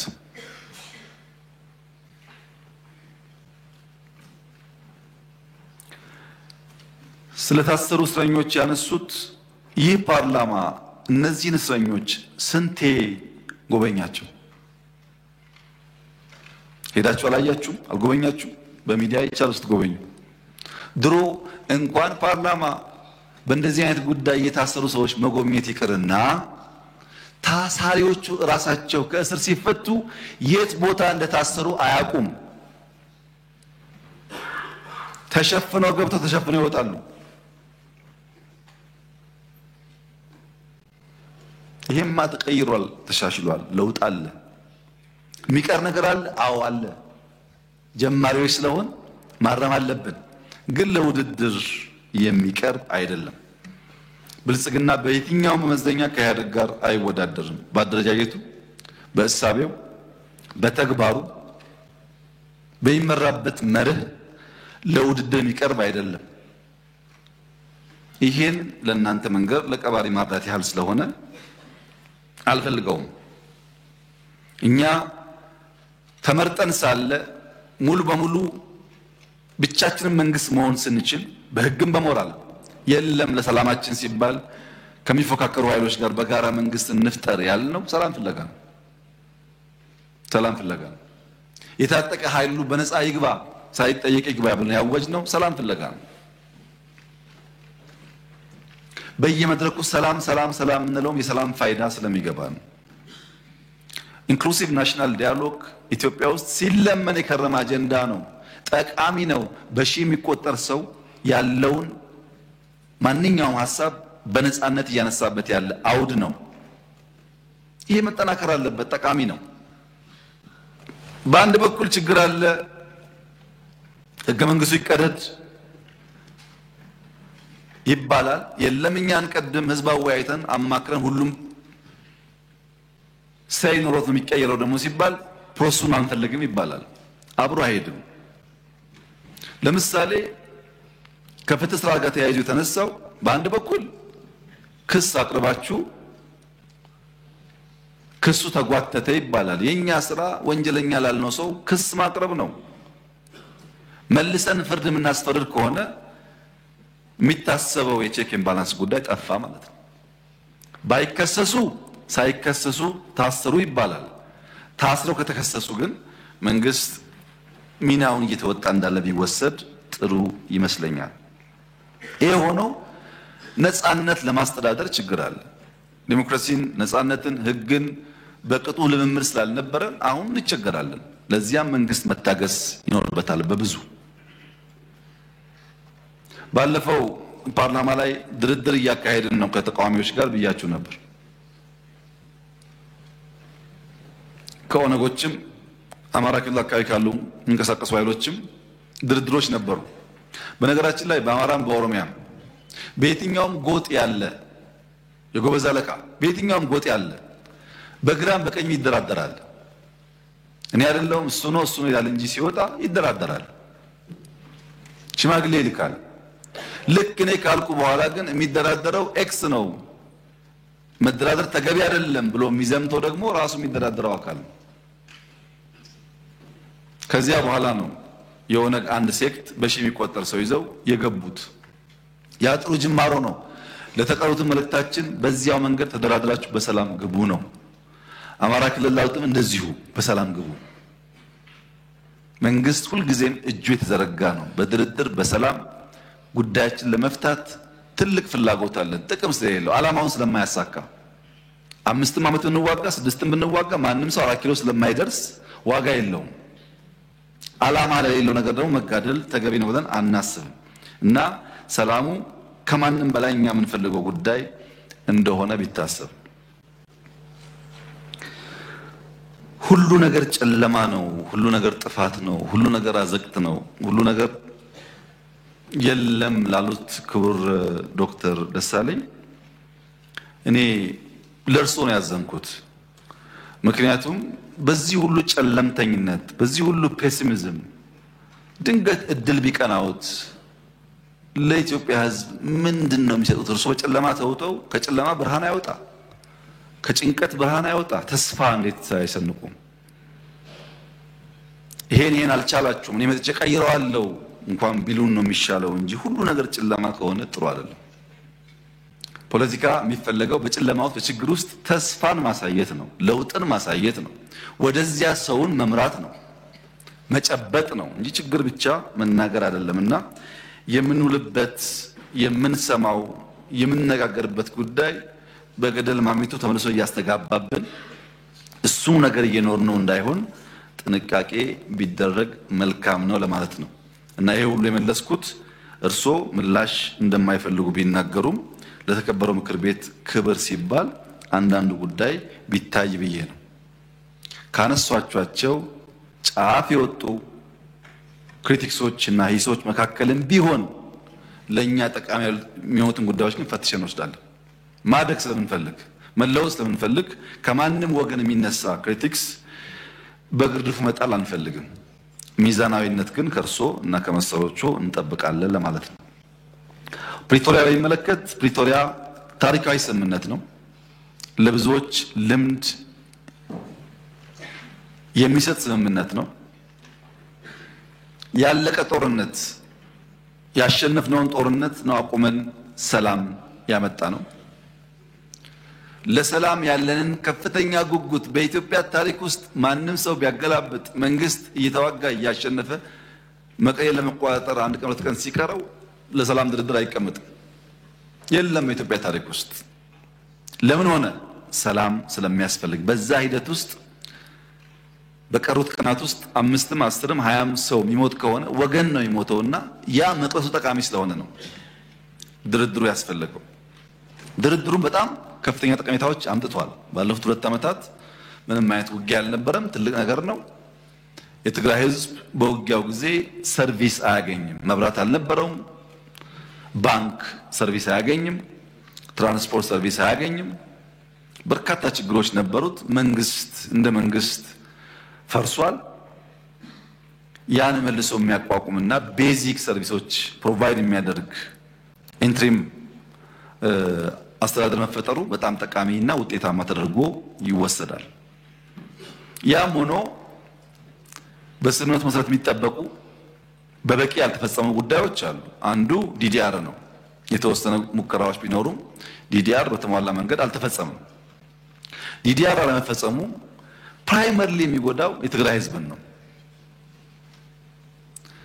ማስተማር፣ መቆፈር፣ አገር ማልማት የሚችሉ ወጣቶች በወታደር ስም ተቀምጠው ለትግራይ ክልል የሚሄደውን በጀት እንዳለ ለቀለብ የሚያውሉት ከሆነ ትግራይ ውስጥ ልማት አይመጣም ማለት ነው። በቢሊዮን የሚቆጠር ገንዘብ ነው ለነዚህ ሰዎች የሚውለው በየዓመቱ በየወሩ።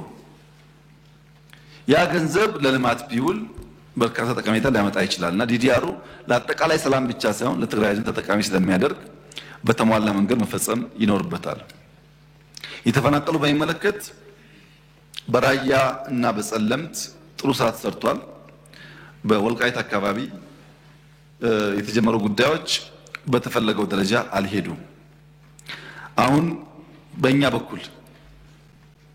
በኩል ማስተላለፍ የምንፈልገው መልእክት የፌዴራል መንግስት ከነገ ጀምሮም ቢሆን የተፈናቀሉ ሰዎች ለመመለስ ዝግጁ ነው። በዚያ ሳይድ በቂ ትብብር ከተደረገልን ፍላጎታችን ዜጎች ወደ መንደራቸው ሄደው የተለመደው ህይወታቸውን እንዲመሩ ነው። ያ እንዳይሆን እያደረገ ያለው ሂዩማኒቲ እና ፖለቲክስ በጣም ተቀላቅሎ ነው። በተፈናቀሉ ሰዎች ላይ የሚሰራ ፖለቲካ ጉዳት አለው። እነዚህን ከፖለቲካ ነጥለን እንደ ሰው ዜጎች ናቸው የሚጎዱ ብለን በትብብር መንፈስ ወደ ነበሩበት ቢመለሱ ኢትዮጵያ በጣም ሰፊ ቦታ ስላላት አሳሳቢ አይደለም። ከዚያ በኋላ የሚከተሉ ጉዳዮች ደግሞ በድርድር በውይይት እንዲፈጸሙ ማድረግ ይቻላል። ባለፉት 2 ዓመታት በፕሬዝዳንት ጌታቸው ረዳ በምክትል ፕሬዝዳንት ታደሰ ወረደና ጻድቃን ገብረትንሳኤ የሚመራው አድሚኒስትሬሽን 2 ዓመት ተጨማሪ ጦርነት እንዳይፈጠር 2 ዓመት ያሉ ጥያቄዎች በንግግር እንዲመለሱ ከፍተኛ ጥረት አድርገዋል። ምንም እንኳን ቀድሞ በነበረው ውጊያ ብንወቅሳቸውም ላለፉት 2 ዓመታት በሰጡት አመራር ግን ማድነቅ ማመስገን እንፈልጋለን። ተጨማሪ ውጊያ እንዳይነሳ ሙከራ አድርገዋል። ጥሩ ነገር ነው እሱ። ያ የሰጠናቸው የ2 ዓመት ጊዜ አልቋል። አሁን ስላለቀ የህግ ማሻሻያ የሚፈልግ ጉዳይ አለ። ተጨማሪ ጊዜ ስለሚጠይቅ ህግ መሻሻል አለበት። ህግ ሲሻሻል ደግሞ እስካሁን የነበረው አፈጻጸም መገምገም አለበት። ተገምግሞ መጠነኛ ለውጥ ተደርጎ የፕሪቶሪያን ስምምነት በሚያከብር መንገድ ኢንትሪም አድሚኒስትሬሽኑ እስከሚቀጥለው ምርጫ ድረስ ስራውን እየሰራ ህዝቡን ለምርጫ ማዘጋጀትና ህዝቡን የስልጣን ባለቤት የማድረጉን ፕሮሰስ ማረጋገጥ ይጠበቅበታል። ይሄን ለማድረግ ፕሬዝዳንት ጌታቸው እና ምክትል ፕሬዝዳንት ታደሰ ወረደ እንዲሁም ጻድቃን ገብረትንሳኤ ጋር ልዩ ውይይቶች ስናደርግ ቆይተን የተለያዩ ፕሮፖዛሎች ቀርበዋል። ከነሱ በተጨማሪ ከፓርቲዎች ጋር ከቲፒኤልኤፍም ከሌሎች ፓርቲዎች ጋር ንግግሮች እያደረግን ነው። በዚህ ንግግር መሰረት ህግ አሻሽለን ለሚቀጥለው 1 ዓመት መጠነኛ ማሻሻያ አድርገን ኢንትሪም አድሚኒስትሬሽን ይቀጥላል የሚል እምነት ነው በእኛ በኩል ያለው። ሲቀጥል በግለሰቦች ደረጃ ለውጥ ሊካሄድ ይችላል። ግለሰቦች ሊቀያየሩ ይችላሉ።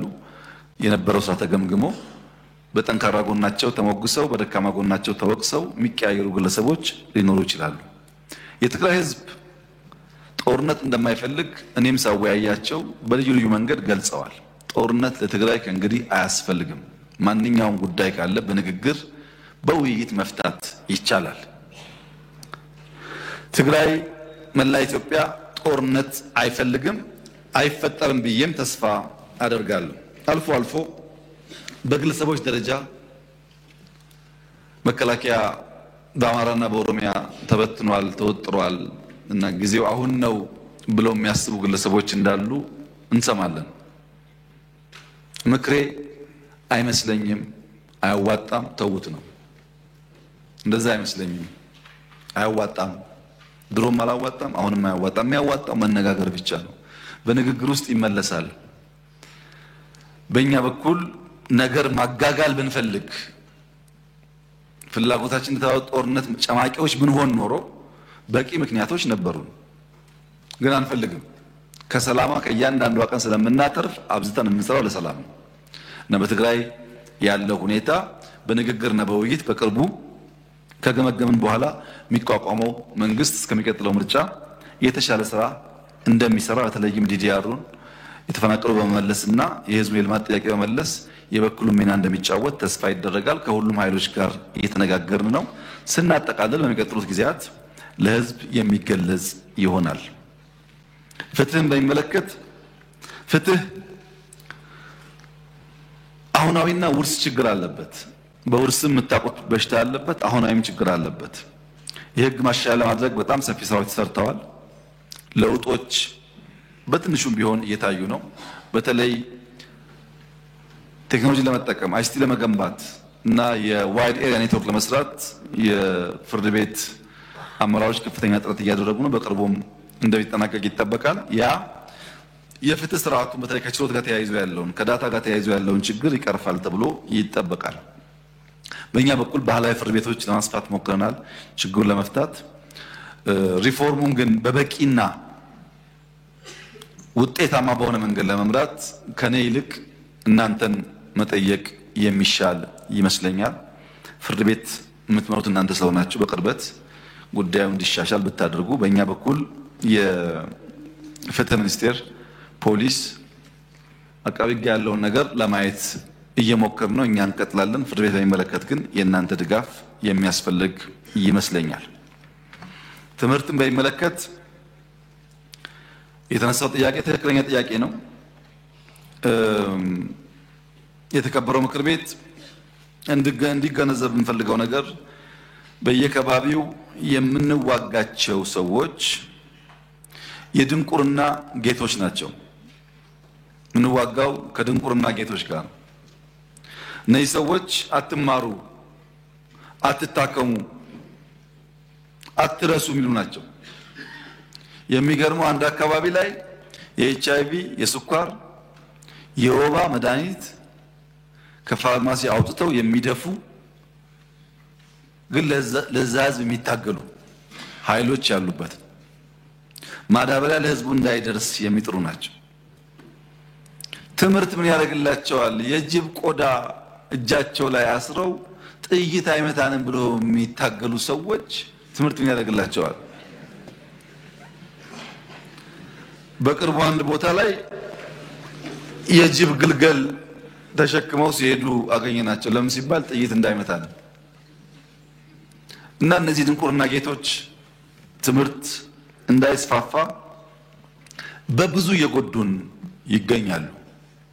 ልጆቻችን እንዳይማሩ የድሮ ሽፍቶች እንኳን በየአካባቢያቸው ያሉ መድረሳና አብነት ትምህርት ቤቶች አይዘጉም። ሽፍቶች ናቸው። አብነት ትምህርት ቤት ቆሞ አይነቁም፣ መድረሳ አይነቁም። የአሁኖቹ ከነሱም የባሱ ናቸው።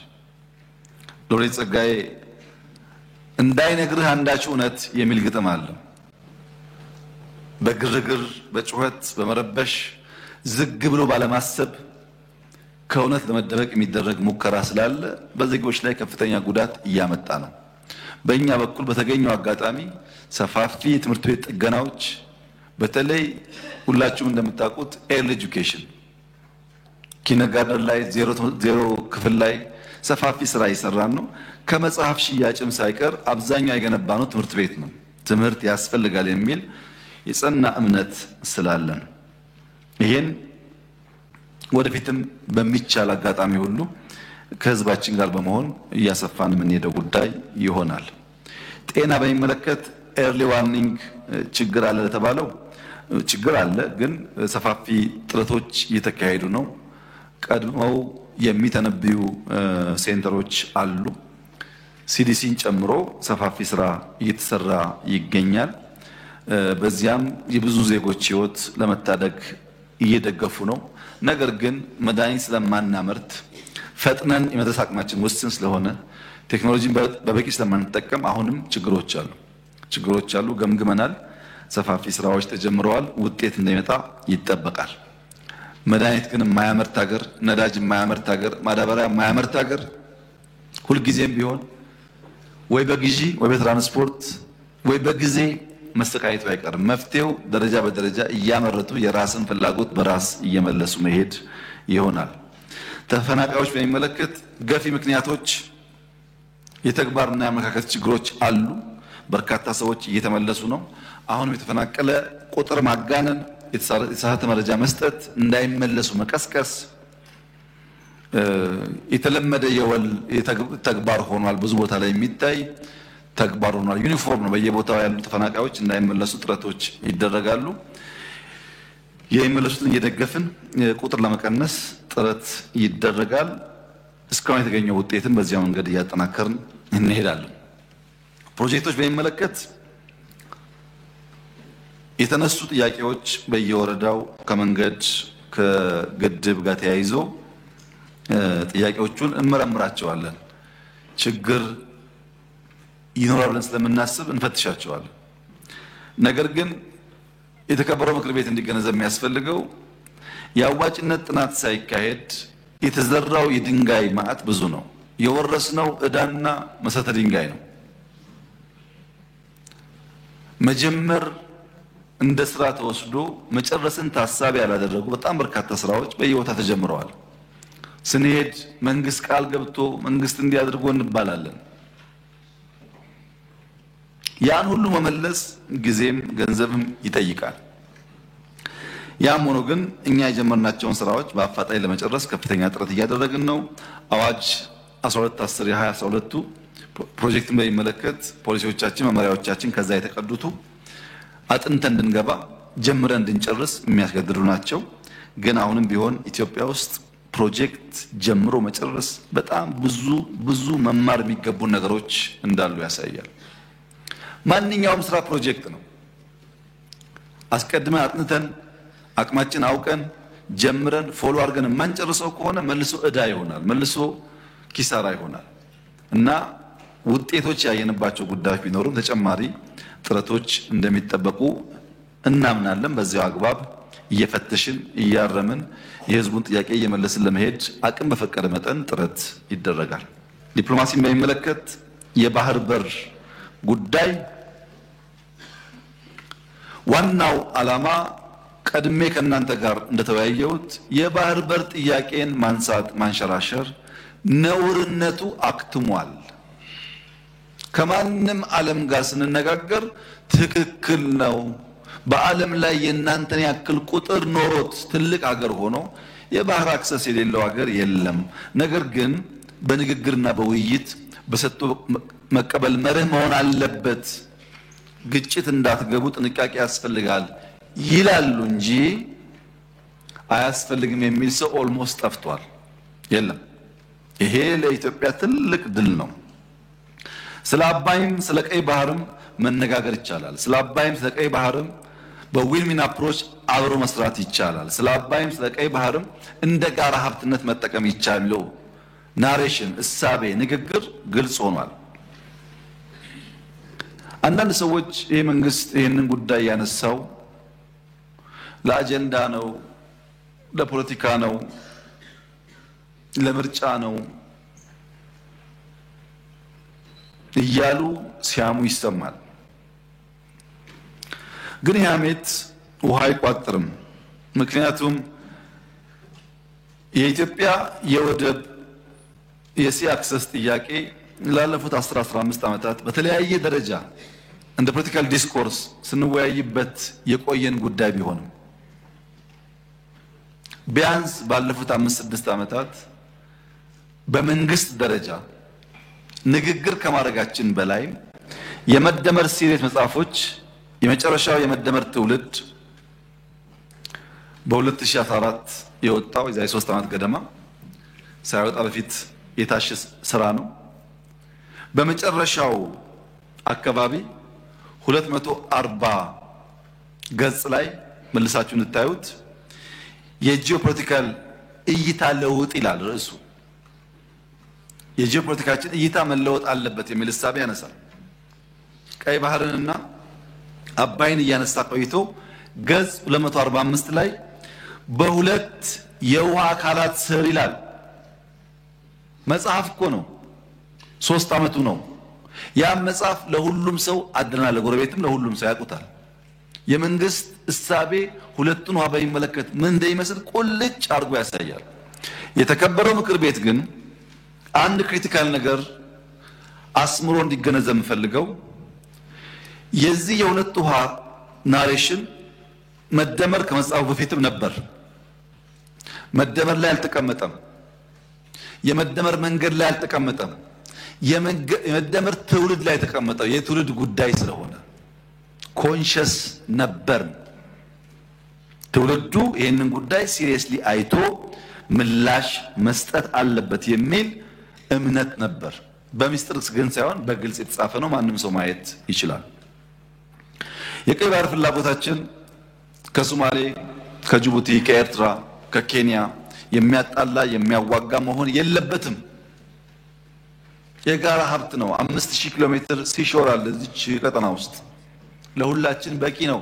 ተነጋግረን ተግባብተን ሁሉ ተጠቃሚ በሚያደርግ መንገድ መፈጸም ይቻላል። ሰሞኑን ከኤርትራ መንግስት ጋር ግጭት ይፈጠራል የሚል ስሞታዎች ይሰማሉ። ለተከበረው ምክር ቤት፣ ለኢትዮጵያ ሕዝብ፣ ለኤርትራም ሕዝብ እና መንግስት በዚህ ምክር ቤት ፊት ቆሜ ላረጋግጥም ወደው ኢትዮጵያ ለቀይ ባህር ስትል ኤርትራን የመውረር ፍላጎት የላትም። ያላት ፍላጎት እንነጋገር ነው።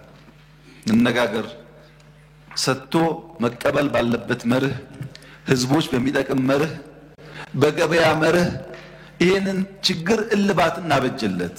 ዝም ብለን ብናልፈው ዛሬ ነገ ጦስ ያመጣብናል። እንጋፈጠው፣ እንወያይ ነው እንጂ እንዋጋ አይደለም። ውጊያም አያስፈልግም። ብዙ ክሶች ይሰማሉ። አብዛኛው ክስ ውሃ አይቋጥርም። የኤርትራ ህዝብ ወንድም ህዝብ ነው። የኤርትራ ህዝብ ምስኪን ህዝብ ነው። እንደ ኢትዮጵያ ለማድረግ የሚፈልግ ህዝብ ነው። የሚያስፈልገው ልማት ነው፣ ውጊያ አይደለም። ተባብረን መልማት፣ ተባብረን መስራት ነው እንጂ አንዱ አንዱን መውጋት የኛ እቅድ አይደለም። በሌላ መንገድ ኢትዮጵያ ላይ ማንም ሀገር ወረራ ሊፈጽምና ከጀመርነው ህልም ሊያስቆመን ይችላል የሚል ስጋት ደግሞ የለብንም። ጭራሽ ስጋት የለብንም። ይሄም መሰማር አለበት። ማንም ደፍሮ አይሞክረንም። በቂ ዝግጅት ስላለን የምንዘጋጀው ግን ውጊያ ለማስቀረት ስለሆነ በእኛ ኢኒሼቲቭ ከማንም ጋር የመዋጋት ፍላጎት የለንም። እንደምታስታውሱት ሶማሊያ ጋር ይዋጋሉ የሚባል በጣም ብዙ ንግግሮች ነበሩ። የፈታንበት መንገድ አይታችኋል። በሶማሌና ኬንያ መካከል ችግር ሲፈጠር ዘለን የገባነው እኛ ነን። በሱዳን ወንድሞች መካከል ችግር ሲፈጠር ዘለን የገባን እኛ ነን። ሳውት ሱዳን ችግር ሲፈጠር ዘለን የገባን እኛ ነን። በአካባቢያችን ሰላም ልማት እንዲመጣ ስለምንፈልግ እስከ ዛሬ ከማንም ጋር አንድ ጥይት ተኩሰን አናውቅም። ወደፊት የኛ ፍላጎት ይሄው እንዲቀጥል።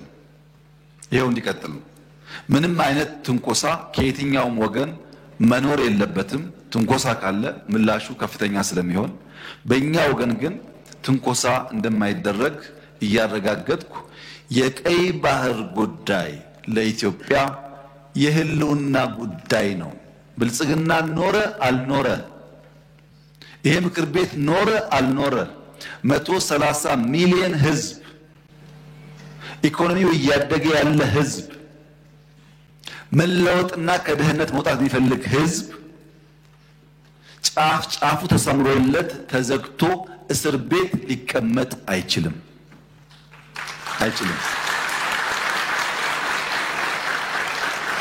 ይሄን ማንም ሰላም ወዳድ ነኝ የሚል የዓለም መንግስት፣ ግለሰብ፣ ቡድን ከወንድሞቻችን ጋር አነጋግሮን በህግ አግባብ በቢዝነስ ተርም የኢትዮጵያ ጥያቄ ምላሽ እንዲያገኝ ወንድሞቻችን ተጠቃሚ እንዲሆኑ የሚያስችል አሚካብል ሶሉሽን እንዲፈጠር ለመላው ዓለም ጥሪ እናቀርባለን። እኛ የምንፈልገው በሰላም ችግራችን እንዲፈታ ማድረግ ነው። የቀይ ባህር ጉዳይ የማይፈታ ህልም ነው፣ የሩቅ ጊዜ ህልም ነው። እንዴት እንደዚህ አይነት የሩቅ ጊዜ ህልም ይሄ መንግስት ያስባል የሚሉ ግለሰቦችና ቡድኖች አልፎ አልፎ ይደመጣሉ። ይሄ ዓለም አንድ ግለሰብ ኩባንያ ማርስ ላይ ወጣለው የሚልበት ማርስ ወጥቼ ወርሳለው ቢልበት ዓለም ውስጥ እየኖር 30 እና 40 50 60 ኪሎ ሜትር ያለችን ቀይ ባህር ለመንካት አናልምም ማለት የሚቻል አይመስለኝም።